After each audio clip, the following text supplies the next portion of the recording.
Taste the Daily. பெண்களுக்கு எதிரான பாலியல் வன்கொடுமைகளை கட்டுப்படுத்த தவறிய, சட்டம் ஒழுங்கை பாதுகாக்க தவறிய விடியா திமுக ஸ்டாலின் மாடல் ஆட்சியை கண்டித்து அதிமுக சார்பில் வெள்ளிக்கிழமை தமிழகம் முழுவதும் ஆர்ப்பாட்டம் நடைபெறும் என அதிமுக பொதுச் செயலாளரும் சட்டமன்ற எதிர்க்கட்சித் தலைவருமான எடப்பாடி கே பழனிசாமி அறிவித்துள்ளார். இது தொடர்பாக அவர் வெளியிட்டிருக்கும் அறிக்கையில், தமிழகம் முழுவதும் மாவட்ட ஆட்சியர் அலுவலகங்கள் முன்பும் மக்கள் அதிகம் கூடும் கழக அமைப்பு ரீதியான மாவட்ட தலைநகரங்களிலும் மாபெரும் கண்டன ஆர்ப்பாட்டங்கள் 27ஆம் தேதி காலை 10:30 மணி அளவில் நடைபெறும் என தெரிவித்துள்ளார்.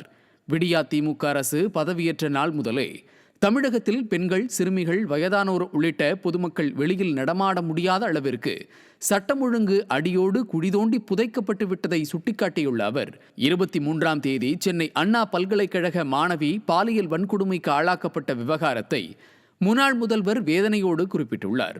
தமிழ்நாட்டின் பெருமை மிகு அடையாளங்களில் ஒன்றான அண்ணா பல்கலைக்கழகத்திலேயே மாணவிக்கு இப்படியொரு கொடூரம் நிகழ்ந்திருப்பது வெட்கக்கேடானது என வேதனையோடு தெரிவித்துள்ளார்.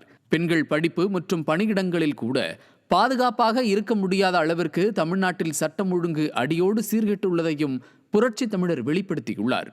திமுக ஆட்சியில் பல்வேறு மாவட்டங்களில் பெண்கள் மீதான பாலியல் வன்கொடுமைகள், பாலியல் சீண்டல்கள் தொடர்ந்து அதிகரித்த வண்ணம் உள்ளதோடு, கொலைக்காரர்களும் கொள்ளைக்காரர்களும் பாலியல் வன்கொடுமையாளர்களும் சுதந்திரமாக சர்வசாதாரணமாக குற்றம் புரிவது வாடிக்கையாக இருப்பதாகவும் வருத்தத்துடன் சுட்டிக்காட்டியுள்ளார். இதுகுறித்து பலமுறை சட்டமன்றத்திலும் அறிக்கைகள் வாயிலாகவும் பேட்டிகள் வாயிலாகவும் விடியா திமுக அரசின் கவனத்திற்கு கொண்டு வந்தும் அதை தடுக்க இந்த அரசு கடுமையான நடவடிக்கைகளை எடுக்கவில்லை என்றும் குறிப்பிட்டுள்ளார்.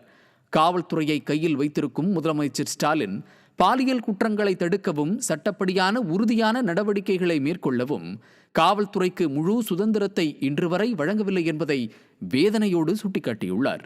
இந்த அலங்கோல ஆட்சியில் வியாபாரிகள் தங்களது வணிகத்தை சுதந்திரமாக நடத்த முடியாத நிலை இருப்பதாகவும் ஆட்சியாளர்களின் அதிகார துஷ்பிரயோகம் அதிகரித்து வருவதையும் அவர் குறிப்பிட்டுள்ளார்.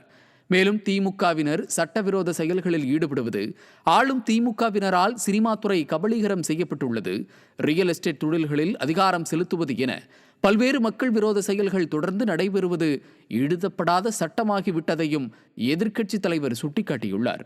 தமிழ்நாட்டில் திமுக ஆட்சியாளர்களால் மக்கள் படும் வேதனைகளுக்கு அளவே இல்லை என்றும் இத்தகைய கொடுங்கோல் ஆட்சி நடத்தும் ஸ்டாலினின் திமுக அரசுக்கு தனது கடும் கண்டனத்தையும் புரட்சித் தமிழர் தெரிவித்துக் கொண்டுள்ளார். இந்த நிலையில் வெள்ளிக்கிழமை நடைபெறும் ஆர்ப்பாட்டத்திற்கான அனைத்து ஏற்பாடுகளையும் சம்பந்தப்பட்ட மாவட்ட கழக செயலாளர்கள் செய்திட வேண்டும் என தெரிவித்துள்ள கழக பொதுச் செயலாளர், இந்த ஆர்ப்பாட்டத்தில் கழகத்தில் பல்வேறு நிலைகளில் பணியாற்றி வரும் நிர்வாகிகள், தொண்டர்கள், பொதுமக்கள் என அனைவரும் பெருந்திரளாக கலந்து கொள்ள வேண்டும் என கேட்டுக்கொண்டுள்ளார்.